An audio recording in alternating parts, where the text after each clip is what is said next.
Welcome to Cult Favorite, the podcast that is ready to have a meta conversation about cult documentaries. Haven't we always been doing that, though? Well, yeah, we're having a meta conversation about the meta conversations. About ourselves. About a meta we conversation. We can't get more meta. About our conversations. As if we weren't exciting enough. Let's get even more meta, everybody. I'm Miranda Simmons. And I'm Mike Altman. We are two religious studies professors trying to understand all of these cult documentaries that you can't stop binge watching. And if you want to support the show and help more people find us, follow us on Instagram and TikTok at Cult Favorite Pod. And be sure to subscribe to the show and leave us a rating and review, like everywhere, anywhere. Just, you know. Tell us if you have stopped binge watching. Maybe these conversations have helped work out the issues involved. It's like, actually, I can totally stop now. I can put it down whenever I want. Disclaimer. Apparently not, because there's still new ones coming out. So who knows? That's true. Yes, disclaim us. Okay, well, the views expressed in this episode are our own. As scholars in religious studies, they do not represent our place of work nor our department itself, but we are grateful to them both for helping support our projects. This week, what are we doing, Mike? So we're taking a break. So do you know how many episodes we've done? We've done 50. Yes. Happy anniversary. I meant to bring last time I don't know, slice of cookie cake or something. Yeah. To offer you, and I didn't. That's how I feel about anniversaries, though. I'm really bad at gift giving. It's not one of my love languages. Really? No. I'm giving you the one gift birthday gift you gave me, I really enjoyed. That's so true. There you go. That's true. Thanks. Listeners will have to go back. Sometimes it's hit or miss, I guess, with me and gifts. It works or it doesn't. When I think about it, I'm really good at it. Yeah. Yeah. So we have a lot of newer listeners and who've jumped aboard. We just had our 50th. I was sitting at a table at the listeners who don't know, our department has this undergraduate research day where students present research they've been working on and courses and things. And there's a little lunch for faculty and students who are presenting. Right. And I'm sitting at this table talking, and I have some students I've never met before sitting at the table. Mm-hmm. And I just sat down and somebody goes, Are you Mike Altman? It's like, who's asking? Long-time listener, first-time caller? Yeah. And they're like, I love Cult Favorite. I was like, I don't know you. And you listen to the podcast. That's solid. Good. So there we go. Nice. But 50 episodes, new listeners. So we started this thing as a big experiment, and we want to kind of assess it a little bit. Revisit. So talk about our origin story. Yeah. So let's... dubious though those may be. So please, they're all made up, but indulge us in a little reflection about because we've got some cult cool documentaries. stuff coming up that we'll discuss, but we wanted to go through, give some of our we finish each episode with a takeaway from that day. Yeah. But this is a chance to kind of explore some of the broader takeaways that we each have. Yeah. Go through some of our favorite episodes. Just have a little, it's the end of a semester. We're moving into the summer. Yeah, so it's a good time. Yeah. I mean, 50 episodes, and this is I guess we'll start with how did this even happen, which is, I think, funny. Why is it funny? Why did we decide to make this podcast? Well, I have a very strong memory, a very vivid memory of this moment. Tell them the story. So it was, to how preface did you it, two meet? I kept seeing all these cult documentaries on Netflix and HBO Max, right. And my partner, who likes true crime stuff, had been watching these here and there. And I remember watching Shiny Happy People season 1 and being like, interesting. And it was like, someone needs to do something about this. Someone should do something about this. The something that you want to see in the world. Right, but I didn't want to write a paper or an article, or I didn't want to do a traditional academic product. And I didn't want to do it on my own. And I didn't really want to do a class because that felt really clunky because of all the streaming. But you had been thinking about this as a thing. Yeah. Interesting. So I didn't until you talked to me. Right. So maybe. So then one fateful day, it was a little bit earlier. It was probably March or April. We were co-hosting a teaching workshop, and it was a break time, and we were standing. I'm pointing, but no one could see the balcony. We were right over here on the balcony on the staircase by the office, and everyone was standing around. I was talking about I keep seeing these, or someone should do something about it. And I was like, like a podcast or something. You're like, oh, that'd be interesting. And I was like, aha. This is a great origin story because I have a slightly different memory. I'm very okay. This is great. Yeah, and so you were, and I was like, well, we could do it. And then I don't remember what happened after that. I remember that moment on the stairs because you were sitting on the staircase going up to the third floor, and I was that I agree on. And I was like, and then I guess I followed up with you, and eventually we did it, and then that started that summer. We started doing it in my back house. It's true. Our back house little era. Guest space.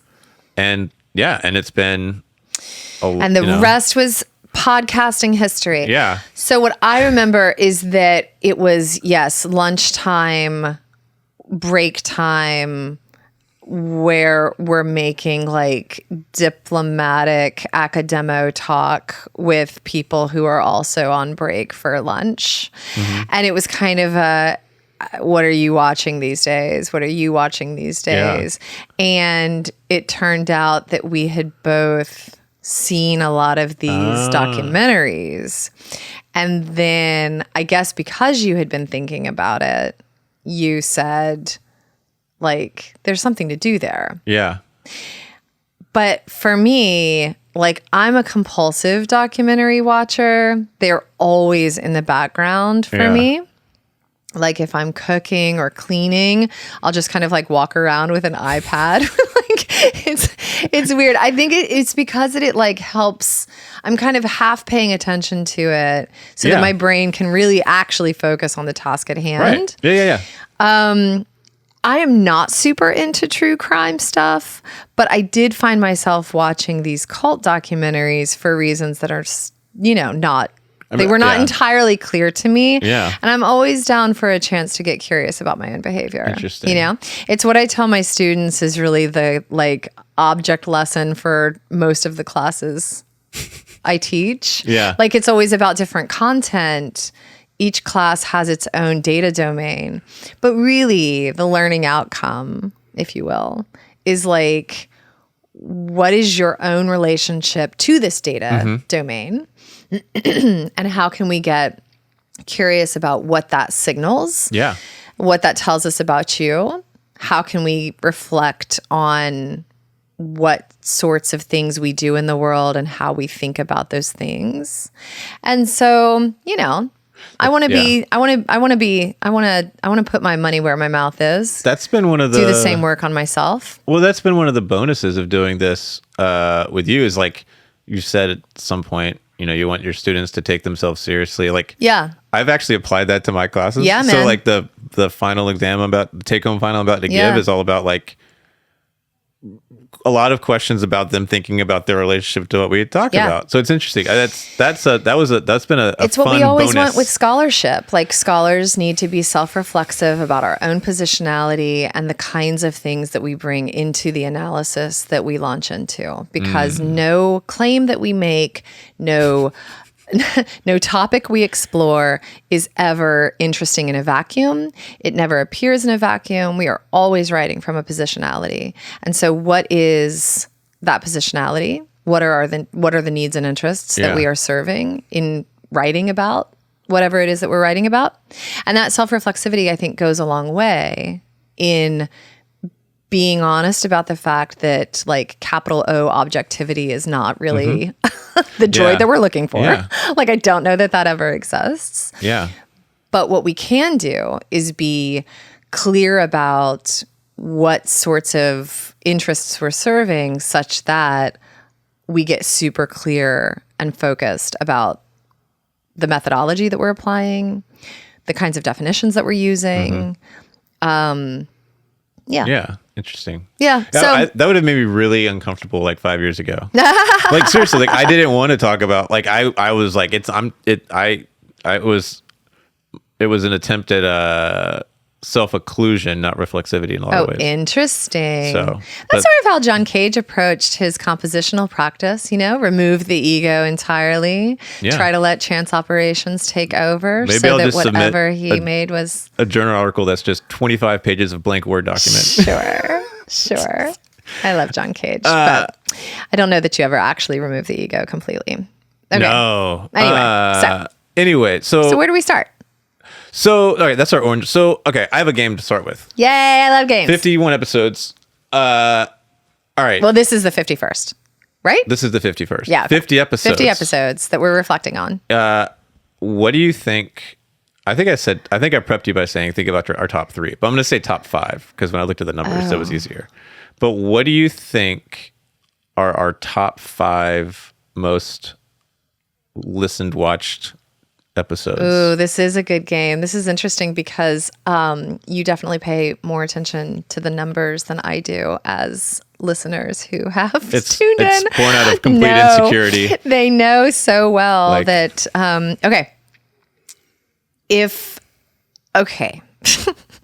going to go with maybe Secret Lives of Mormon Wives because hit reality TV. Mm-hmm. Do you want me to like say each one and then you tell me if I'm right or wrong, or do you want me to list them all off? I will tell you name them and I'll tell you if they're in the top 5. That is, yes, one of the top 5. It is? Yes. Okay, good. Ding, ding, ding. Shiny Happy People? No. I'm combining data from Apple and Spotify. Okay.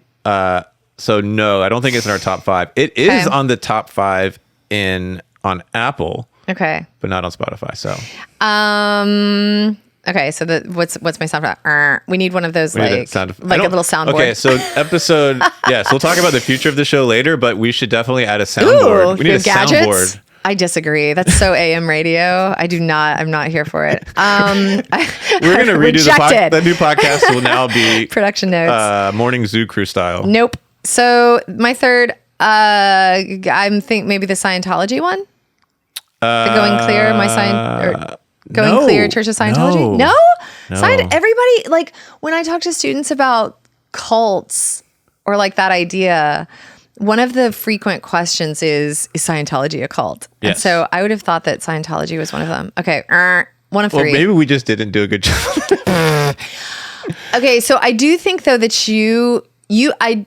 since you're asking me this, I do remember you saying at one point that the Way Down, the Gwen Shamblin episode did really well. And I was surprised by that a little bit because even though I know that conversations around like data points that are a little closer to home, which is why I went with Shiny Happy People. Yeah. They're kind of like, fringe groups inside of evangelical Christianity, for example, are things that people like to hear about and talk about. The Way Down surprised me because I didn't realize that it was so well known. Yeah, but I guess I'm projecting because I didn't know about it. Yeah, that is by far our most popular episode. The most? Yeah, the number 1. No kidding. Number 1 episode, The Way Down. Yeah. I guess I need to go back and listen to it. Yeah, and it's not like, and I was like, well, maybe it was just like super early and that's why. But it wasn't, one of the earliest ones we did. It was episode 14. So what were the other ones? The other top 5 would be The Secrets of Hillsong Part 1, which was like our first episode, which kind of makes sense because it's been out there the longest. Yikes. Oh, because it's been out there the longest, right. Then we were still very much building the plane, dear listener. Yeah, seriously. we were figuring it out. I feel like it's I feel about that one like, like if you whatever, I don't know. It's sort of like Did you say Secret Lives of Mormon Wives? Yeah, I said that one. Yeah, that's one. But it's like an early writing draft that gets out into the world. Oh, the early episodes? the Hillsong one, yeah. It was funny. We stopped doing. That was one of the first 2-part episodes, and then we kind of got away from that. Yeah. Secret Lives of Mormon Wives, Way Down, Lula Rich. Oh. And the Orgasm Inc., The Story of One Taste. Gotcha. So that's 1, 2, 3, 4. Yeah, that's the 5. That's cool. And the Shiny Happy People's close. And Twin Flames is probably close too. But those are one of the things that I think is interesting about this list is that there isn't a kind of it's not all like traditionally religious groups, and it's not all. But then the Gwen Shamblin one kind of debunks the idea that what's most interesting are the things that are not Yeah. classically religious groups. So, which I love. I kind of love that, because part of the whole point about the conversations that we've been having, at least for me, but we can get into this more, is that when we talk about something called cults, when we talk about that term, it doesn't neatly belong to one kind of exclusive space. It's Right. not just it doesn't belong only under the umbrella Yeah. of religion. It also exists in like the marketplace, and how those things are always interconnected is one of the super interesting points to me. Yeah. You know, so like, where do we find this term in the wild, as it were, in the media wild? It's also, I was making a note for future reference, because I just had this thought, like, I'll remain a little vague. It's interesting to think about how our data on the show indicate what that tells us a little bit about these questions of how, like, we've done shows on all sorts of stuff. Yeah. But that these are the ones that people are coming back to. Either it means that these are the more I don't necessarily think they're the most popular documentaries per se. I don't have the data for that yet. I'm trying to find that. But they're not like that. None of the yoga related ones made it. Was interesting to me, right? Orgasm Inc. kind of does, but not, in the same way. So I think thinking that's what's very kind of interesting to me, is how the document, like, we can use our own show to reflect on what The media landscape more broadly. Landscape, Yeah, right. yeah. And like Secret Lives of Mormon Wives isn't even a cult documentary. Did you see that apparently there's a new season out? There's Because we could do, I might do a solo bonus show this summer for everyone. Sure. Dude, there's so much going on with that show, because The Bachelorette got canceled. Like the whole Bachelorette? The whole season. Did you like, not? I didn't know. I thought that Bachelorette was like a franchise. No. So, dear listeners, so do you remember in the Secret Lives of Mormon Wives, because you watched the whole first season, even though I only asked you to watch the first episode? Dude, I watched the second season as well. Yeah. And I think that, like, There's now five. it's 4? 5. Oh. So I don't know. I haven't watched the newest one. I think that maybe the newest one is all about prep for The Bachelorette. It's like a big theme of it. Her getting ready to go on TV for The Bachelorette. Who? Taylor Frankie Paul. Did you not know this? No. Okay, so Taylor. I'm done. I think I'm done with it. I think that this is where I want to keep hearing what you have to say. No. I mean, with the show. I'm very used to people cutting my stories off. You're like, No. Mike, I'm done. I don't want to hear any more about this stupid wrestling thing. No, I mean, like, I was surprised. I surprised myself with continuing to watch the show because of the conversation that we had, and how just kind of sucked in I got, even though I didn't really find it all that interesting, but something kept me watching. I think that this is maybe where I hop off the train, but go ahead. So just if you haven't been paying attention, so Taylor Frankie Paul was named as the next Bachelorette. I see. Which I think we talked about that. Maybe. But then the week before the show, so they filmed the whole show. The week before it's supposed to debut, So do you remember the first episode of Secret Lives of Mormon Wives? Taylor goes to jail. Yeah. Gets arrested for domestic violence for assaulting her boyfriend, Dakota. The video of that incident comes out, and it's really bad. And it comes out via TMZ, possibly, allegedly, maybe from Dakota's lawyers or something. Because we only get like some snippets and in the show. It's way worse than it looks in the show. Right. And oh gosh.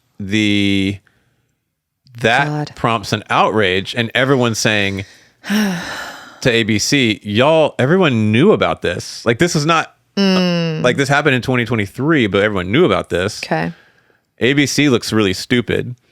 And so they just canceled they're not airing the whole season of the show. Secret Life. Of Bachelorette. Yeah. Which was already on the rocks because of poor ratings. It was only going to be on Hulu. It wasn't going to be on ABC. So ABC production, they're not airing that Bachelorette. Because Secret Lives is a Hulu joint. And then there's they also then halted filming the next season of Secret Wives. Okay. And I haven't gotten the latest updates, but basically it's like unclear if they're ever going to continue the show or if she's going to be on the show. So it's been like, all that is to say, it's been a mess. Interesting. So it's a great time to hop off. Great chance.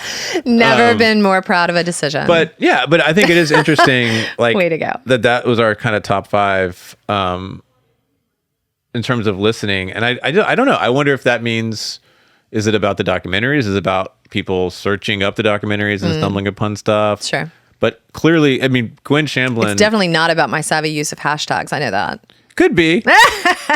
Could be your excellent Instagram descriptions. Nope. And it's not even paired up, I think, with like social media posts that we've made. It's just I don't know what to make of it. So that's something I'll be chewing on. Interesting. But Gwen Shamblin, by far, the way down was like head and shoulders above everything else. Fascinating. It has been for a long time. Interesting. Like when I look at the stuff pretty regularly. All right, I have another question for you. Yeah, go. So we've done 50 documentaries. Yeah, we have. Way to go. Us. What are your top 3? Like favorite? Do you want to go back and forth with these? Okay, we can do that. Or do you I am going to approach this question not with what are my favorite documentaries, but what are my favorite episodes. Oh, is that okay? Sure. I did it differently, but that's fine. This will be good. But this is why you and I make a good team, because we have all of these episodes are equally joyful for me. We are like-minded, but have very different approaches to the way that we think, and so that's good. I feel connected to different episodes more than I do to the documentaries, because you know how I feel about like the content itself is very secondarily interesting to me. It is not really the thing. I'm more interested in why the thing is a thing and what it is that we each bring to the table to talk about in relation to the thing. So, but I'm a literary critic and a theorist by training. And so you can't, just give me some grace, everybody. There's nothing wrong with what you just said. Like how most people approach things. Like it's why though, like people won't watch like romantic comedies with me and stuff. Why? Because you're going to talk about like, why is this even here? Yeah. What does it say about you that you turned this on? Yeah, it's I can't enjoy but I also really love like a super tacky, just like center lane, great horror slasher movie. Yeah. Here for it. Yeah. So it's not that I'm not going to be the person who goes grocery shopping with you and says like, did you know that really tomatoes are actually a fruit? Like, I'm not going to be that person, but I do, where media is concerned, have a lot of, again, like questions about how it is that what's there is even there in the first place. So with that said, I'm going to start with Brandy Helville and the Cult of Fast Fashion. This one is, I guess, because it does sort of relate to what your actual question is. Okay. It's the one that speaks most closely to your actual question, because I did really enjoy that documentary. Yeah. And it's because that it is full of the structural analysis that I think is so important and is so often missing from a lot of the conversations that folks have about cults. Structural analysis is my fave. And it's not as much about the thing of like Brandy Melville, the brand, although it certainly gives us plenty of descriptive elements about that, so much as it is about the context that makes Brandy Melville what it became. And so it prioritizes the how over the what. And I think that that's so much in keeping with the kinds of work that we do as religious studies scholars that are not as invested in descriptive elements of what is happening in what parts of what traditions, so much as how is it that we come to include this tradition within the world religions paradigm, Right. but not this other tradition. Yeah. Like what's going on with that choice. Yeah. And what are the kinds of things that we find interesting about religious traditions and why? So it's about this kind of how process rather than the what of what we're talking about. Yeah. If that makes sense. Yeah, it does. So Yeah. that's my first one. That's episode 7. If you want to go back. You're going to go. I know. We got to footnote these. Episode 7, Right. September 2nd, 2024. Damn. It's insane to me. Also, I will say that was our first one. It was our first little like toe in the water of like not doing Like, a strictly religion cult kind of really? example. That was the to first me, one. that's interesting. I keep thinking that it wasn't that early, but that's interesting. Yeah. Huh. So Well, there you go. there you go. I will say, so I thought about this, like I said, I thought about this as what I was it's very funny. This is like my genre, my whole question of like, what is this genre? How is this genre? Like, maybe it's my leftover. I only have like one English degree, but my leftover of that. But the Wild Wild Country. Oh, yeah. Yeah, you did like that one. I like that one a lot. Yeah. That was the one I had watched long before we did this show. And I think a lot of people did. yeah. So I think it's I think it's a very, very, very important one. Maybe if you put because that was another two-parter. Maybe if you edit that into a concise single episode and re-released it, maybe it would get the hits that you want. Maybe we'll re-release it as a massive 2-hour episode all at once. No, thank you. But yeah, it was one of the most well-made, fully fleshed out of all the docuseries we covered. It has really great. And so I don't know. I guess part of me is like, am I better at watching these now than I was then? So popular as a documentary that it then launched the spin-off about Yes, Sheila. which I've never gone to watch. I Really? forgot You about still haven't that. watched that? I need to go watch that. Oh, yeah, you really should. Or we should just wait. We'll watch. We could. I don't know. But okay. but no, it interviewed the right people. It had that amazing Sheila reveal at the end, like you're talking about. Yeah. The music, the production, the cinematography was great. You have this thing set in a really beautiful landscape. I'm actually headed up that way in the summer. And so I just felt like it was like set a lot. What didn't make my list? I don't think it made your list either, so I'll give it. But that and Going Clear, I think Going Clear was one of the ones that I thought would have been. That's the Scientology one. Yeah. Those are the two that I really think set the kind of parameters for the genre, of which a variety of other pieces have like. You don't think The Vow? I think The Vow was a transitional moment. Interesting. I feel like because these are both pre-COVID, right? And when was put me back in the timeline. So Wild Wild Country was released. I have it on here. Wild Wild Country was released in. Dang it, where'd it go? I think I want to say 2016. Okay. It was early. And then, I got it in the wrong order. Yeah, Wild Wild Country was 2018, sorry. And then The Vow was 2020. And I do think that there is a COVID lockdown element to what watching. produced these a bunch. Yeah. Because so many were released in 2021 and 2020. Yeah, and I kind of, maybe because maybe that explosion was closer in proximity temporally to The Vow, that The Vow kind of sits in my head as a real launching point for the phenomenon. I think The Vow was the one. I think The Vow, Wild Wild Country walked so The Vow could run in a lot of ways. But yeah, so I think it had a really because that was 2018 for Wild Wild Country. Going Clear was 2015, and was one of the earlier ones too. But I think that's interesting. Mine, so okay, you ready for my second? Yeah, I'm gonna go Cult Massacre, One Day in Jonestown.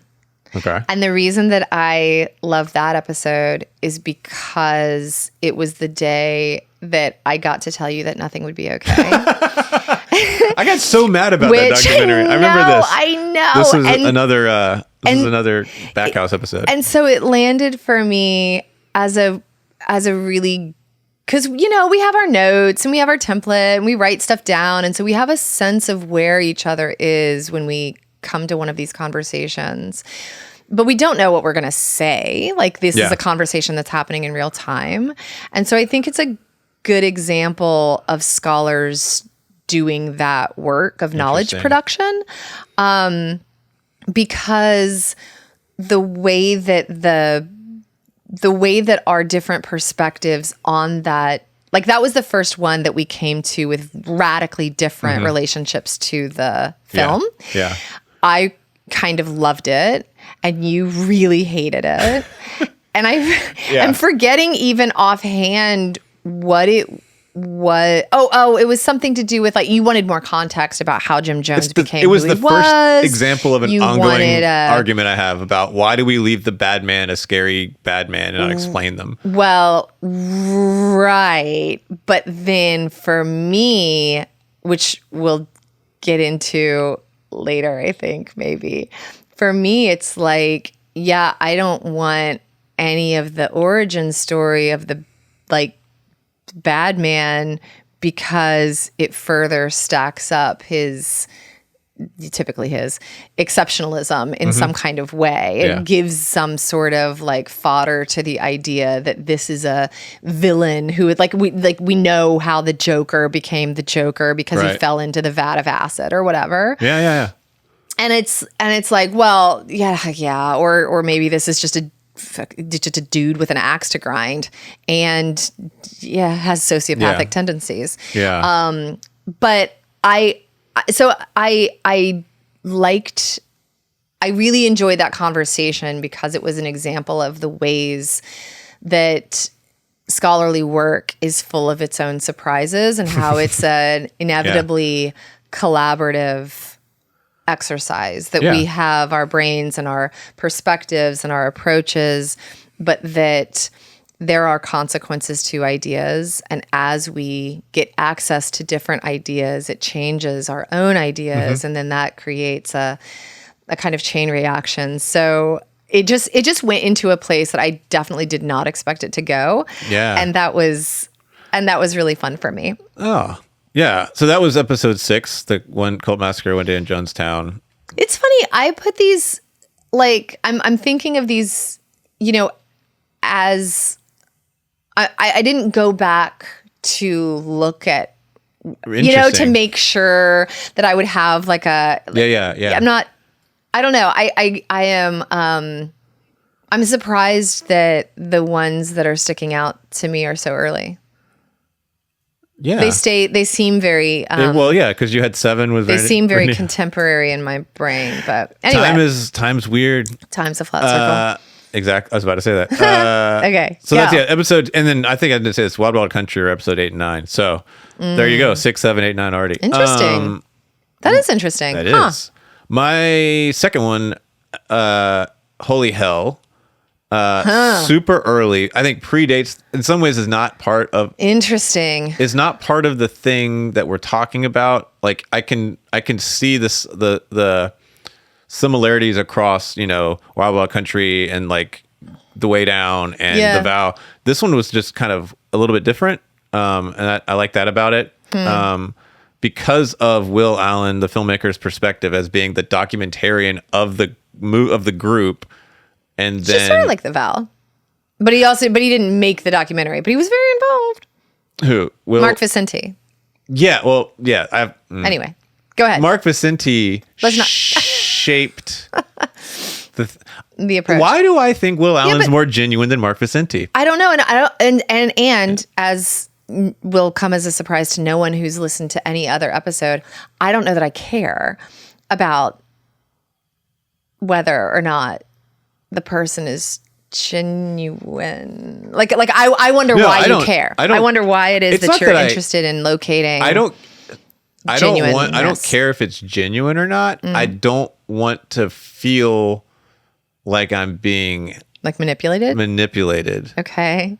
I think there's a transparency in the way Alan makes that film. Interesting. And what's missing is Vicenti's presented as just this guy involved. I kind of assume that I'm always being manipulated whenever I watch media. I do. No, I know I am. Like, yeah. No, like it's WrestleMania weekend. I understand this, but like I want me and the creator to be in agreement. eye to eye on it. Like Yeah, I yeah, know yeah. what you're doing. I in know what on I've the signed same. up We're for. playing the same language game. I'm in on the joke. Yeah. And like I think that's the thing is I feel like when I say genuine, that's what I mean. Is I like see. Vicente was trying to make it seem like we weren't in on the joke. It's like, no, see. man, you're not like Yeah. Okay.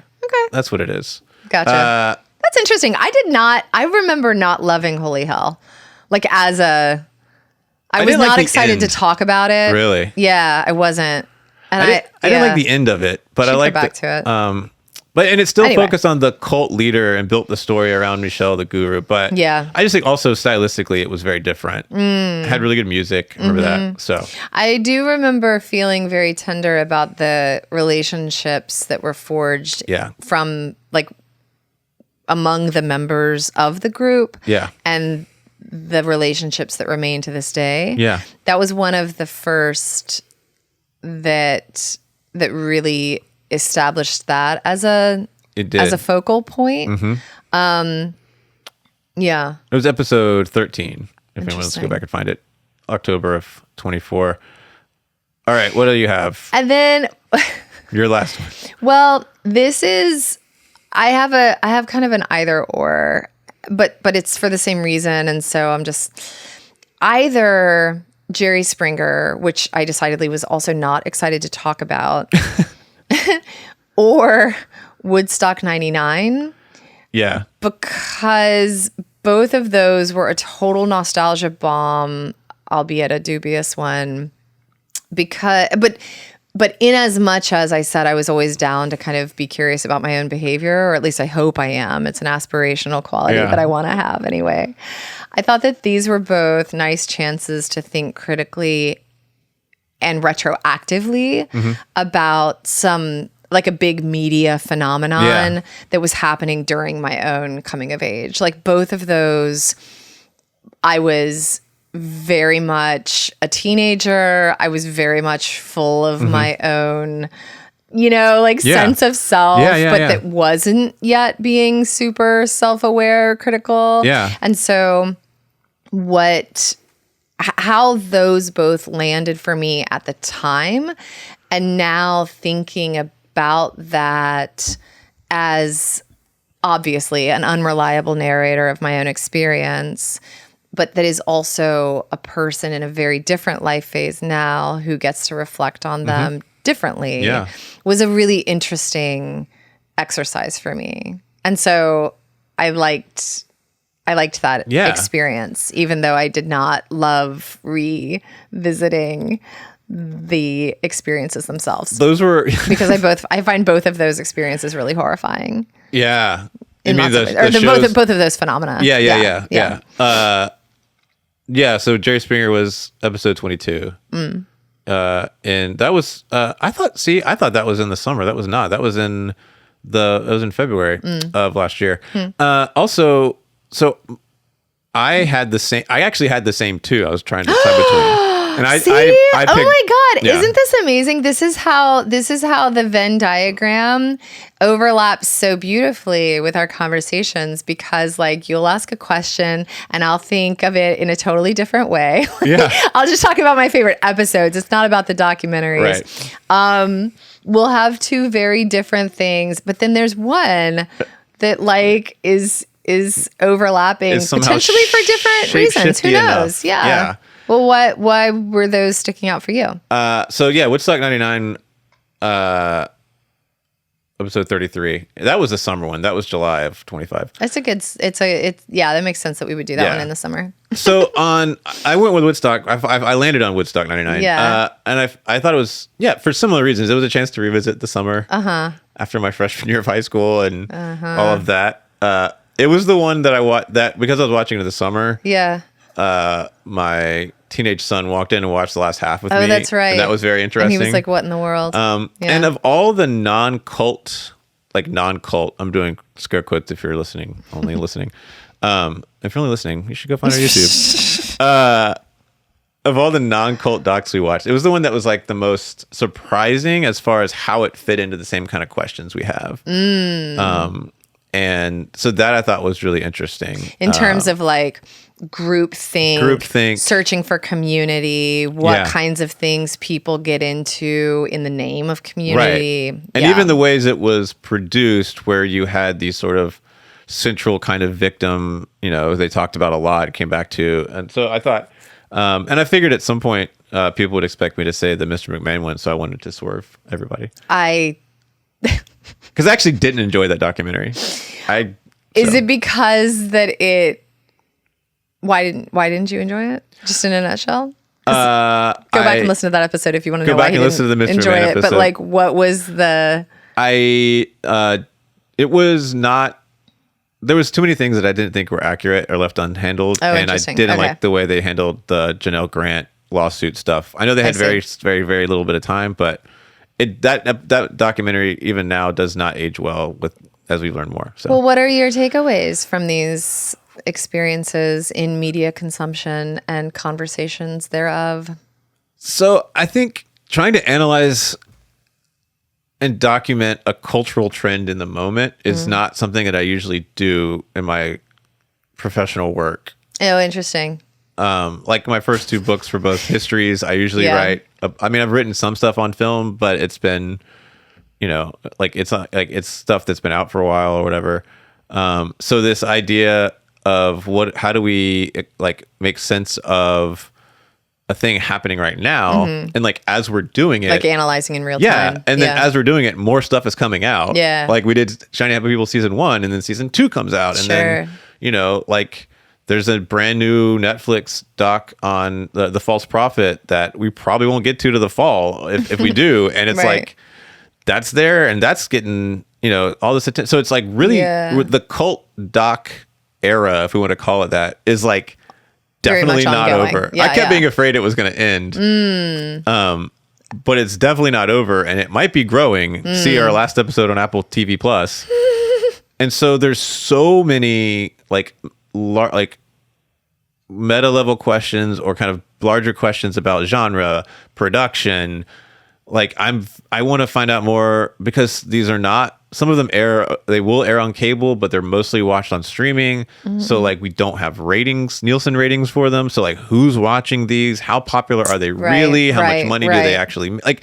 There's so many questions external to these documentaries that I still am like fascinated by. And then there's like the questions that started all this that I still don't think I know. Like I know kind of why, like you said, like people, like we've talked about the ways people want to kind of go to the zoo and see the other, and that makes sense, but people do that all the time. So why this, like that to me is just a part of how society works and identity works. And so I don't have my takeaway is I still have so many questions. And it has been, I've always like I always would say in the past, like I love writing. I don't consider myself a historian. But I like writing about the past because I don't have to talk to people, and I can just have a stack of stuff and like deal with it, and this kind of thing that's a moving target and ongoing is a whole different thing that's been like a really fun challenge. Cool. Yeah. I mean, I think having a lot of questions that are genuinely unanswered is a pretty productive stance to find yourself taking about much of anything. Like I think that that's good, and I think it's useful to be in a space where your questions are not rhetorical, where they really are the product of genuine curiosity that is willing to follow whatever path they get led down.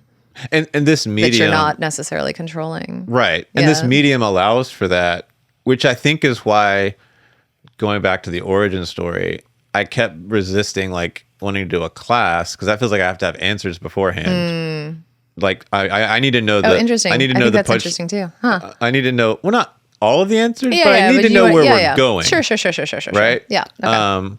And I didn't feel like I had that. And then similarly, I feel like I didn't have an argument to make about these, nor did I feel equipped to figure out one. So I think that that's also why this is a medium where you can just keep asking the same questions in a productive way. Yeah. I mean, that's interesting. I very much have claims about these. Yeah, like, but I definitely share your relationship to the moving targetness of the whole thing. I mean, my claim forever and always is about this topic, at least, is kind of threefold, but they're all connected. So one is that media consumption and trends and habits, like, they tell us everything about ourselves,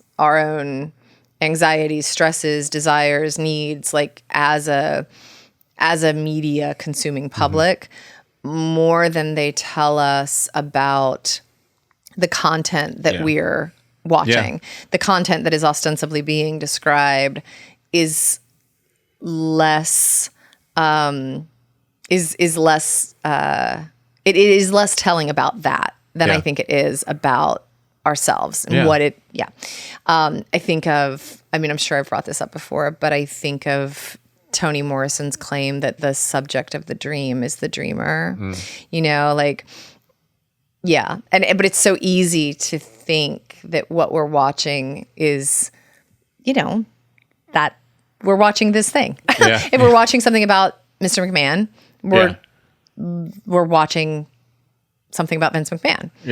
But it's like, well, you know, but that's a veneer for what we're consuming and how it's functioning for us, because that's everything to do with our relationship to violence as entertainment, with, you know, gender performance, with economic kinds of phenomena, you know?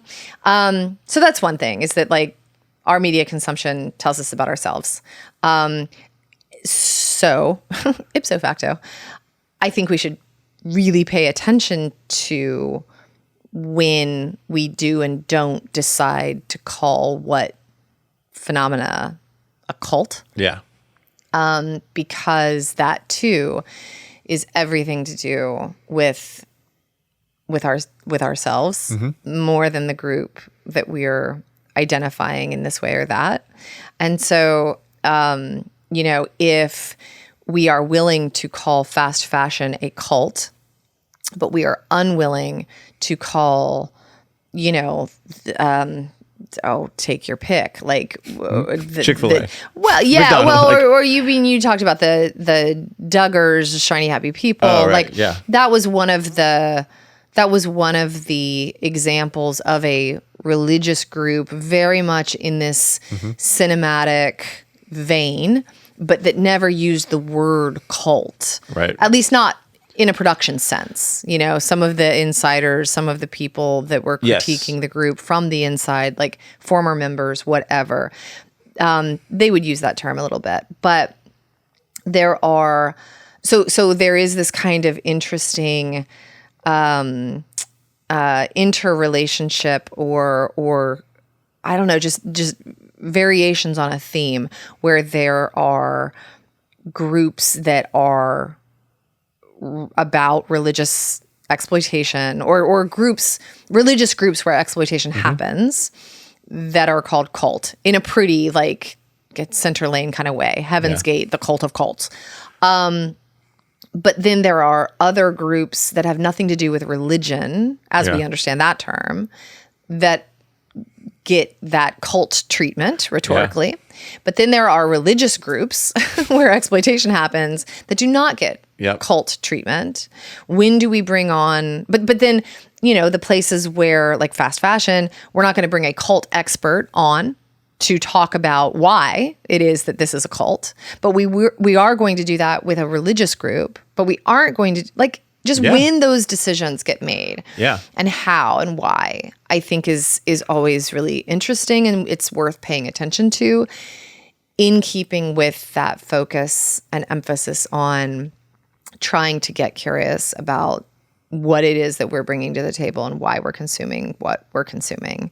I would also say what I've said before, that, or like one of my through lines, is that cult discourse in general is something that I find pretty counterproductive, not least because it advances exceptionalism narratives that I think perpetuate ideas about a distance from harm that happens maybe over there in cults. Yeah, and I maybe wish that we lived in a world where the distance from harm was that kind of clear cut. But I just don't think that that's the world that we live in. And it's not the way that abuse works. We know this. We know that the call is coming from inside the house, like 99% of the time. And so when we focus on the 1% as a kind of like, this is the receptacle where harm lives. This is the space where megalomania lives. This is the space where brainwashing lives. It's like, I mean, that makes us feel good for sure. Like that is one of those, like, this is how our consumption of this genre tells us something about ourselves. It's why middle-aged white ladies love true crime. Like it helps us consolidate a sense of distance from the things that scare us. But I think that we create and perpetuate that distance at our own peril. Yeah. And I think that that's a problem. So those are my takeaways. As that's ever, great. I'm kind of like, I don't know. Yeah.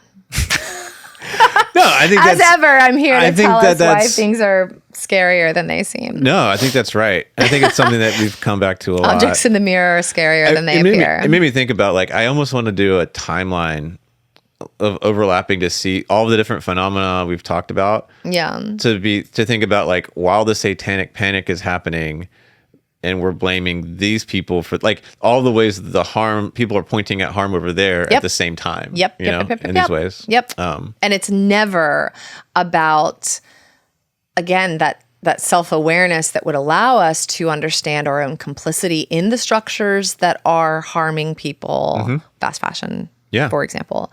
It keeps us from having our eye on keeping our eye on the ball means that we should be looking at the pitcher, as a colleague once told me. Interesting. And I am like, so to keep your eye on the ball is not about, like, what is the ball doing? It's like, who's throwing it? Where are they throwing it? At what velocity? What stance are they taking? That tells us everything about the thing being pitched. Interesting. Anyway. So tell the fine folks where we're going. Why are we? What's the future entail? We're recording this as we get closer to summer. We're barreling down to the end of the semester, and we both have some writing projects, some of which we're doing together around some of the questions that we've asked, some of the things we were just talking about, and collaboration for the win. So this summer, we are going to take up some of those questions. We're going to set aside the documentaries for a moment, and we are going to talk about some of these questions that we have that we want to take. We're working on some writing projects together about this. And so as we kind of a preview for those things, we're going to talk a little bit about different questions that we're bringing to this whole idea of the cult documentary and what's going on here. And questions that we've heard from other people, students and colleagues and friends and people in the world, listeners who have presented us with questions about this phenomenon called cults that we think deserve a little more attention. Yeah. And hopefully like that'll be interesting So to you all as well. yeah, so we'll have some new thematic episodes, and we're going to pair those with reruns from the vault each month. So it'll be like every 2 weeks there'll be an episode, but it'll be a conversational thematic episode, and then a rerun. Something that explicates those questions. Maybe we'll go back to this list of our favorites. I don't know. We'll see. Maybe. Since we've already plugged those. We'll see. But more details as we go through the summer Stay tuned. about what's coming. There's stuff, ink's got to dry on paper. But more to come. And so it's going to be a wild 50 more episodes. Hopefully we'll see. 49. I don't know. Who can say? Each day is more exciting than the last.